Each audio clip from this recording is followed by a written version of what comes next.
Hey everybody, what's going on? Josh Wigler here at RHAP to give you a quick recap of what went down in Severance Season 2, Episode 2, Goodbye, Mrs. Selvig.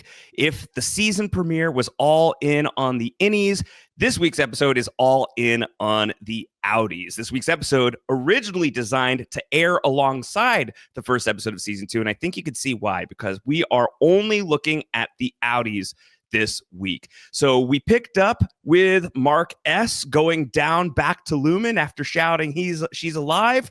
This time around, we are picking up with Mark Scout on the other side of waking up with that startling revelation. We don't only see him, we see Irving on the other side of this. We see Dylan on the other side of the OTC. We see Helena Egan on the other side of the OTC, and she is a piece of work. I wasn't going to say the other thing, obviously.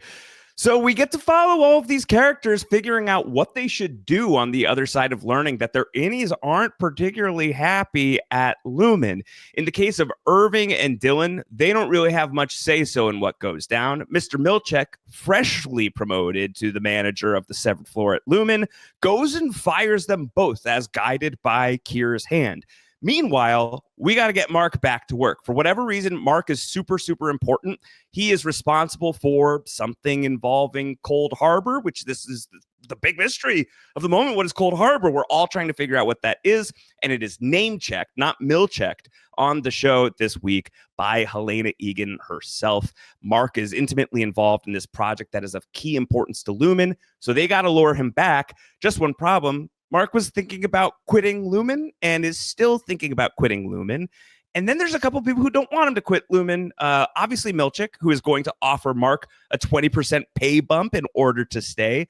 But curiously, Devin, Mark's sister, has decided maybe you should go back because maybe, just maybe, your wife is secretly alive. Mark is highly offended by this when Devin calls him out on this. He says, did you have to identify the body? Did you have to go down there? Did you have to smell her in your sheets for the weeks after she died? And so he's pissed at his sister. But when he runs into Mrs. Selvig finally at the end of the episode and is able to give her a piece of his mind, he asks her as she's driving away, is there something going on with my wife, Gemma?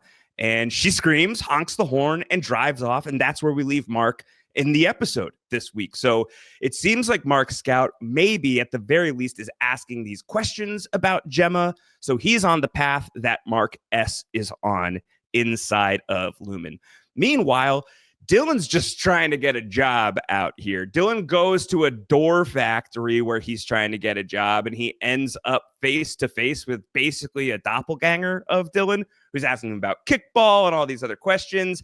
And Dylan looks like he's doing okay in the interview until the doppelganger basically says, oh, wait, you're severed. That means you're a piece of, I'm not going to say it, but it is the thing that I was going to say.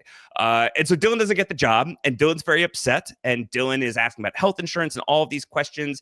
And he's talking to his wife on the phone, and he seems rather miserable. But he also seems sort of like a really sweet version of the Dylan we know, just maybe not quite as confident. Luckily, he's going to get his job back by the end of the episode. Lumen decides that the only way Mark is going to be happy is if he is working alongside his old MDR folks. It seems like Mark's message to the board really did take hold. By the way, you know how this was supposed to be 5 months after the season finale? This is all just like a weekend. It's a long weekend. It's been like 72 hours, and that is all of the compressed time that the first episode of this whole season ended up taking place into. So yeah, Lumen lying? Who knew? I didn't think that was a thing that could happen.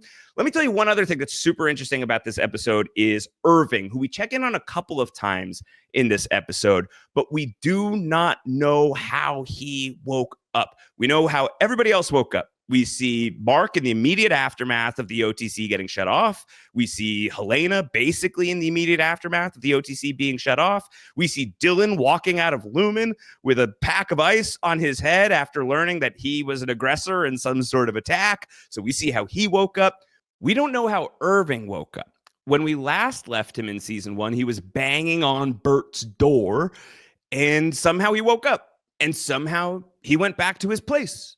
And we don't know how. We haven't filled that gap in. What we do know is he's calling somebody on a payphone. He's saying my innie got the message, which the great Dr. Amanda is theorizing means that Audi Irving, who's been painting that hallway this entire time, has he been waiting, hoping, praying that any Irving would someday wake up? And if he woke up, he would see that elevator, he would see that hallway. What does Audi Irving know about Lumen is still a really big question on the show. And it's even bigger now, I think, that we have details of his wake-up process left out. And still bigger because Christopher Walken finally shows up in season 2 behind the wheel of a car, shadily watching Irving in the phone booth. So what's going down with Irving right now is probably my biggest question on Severance.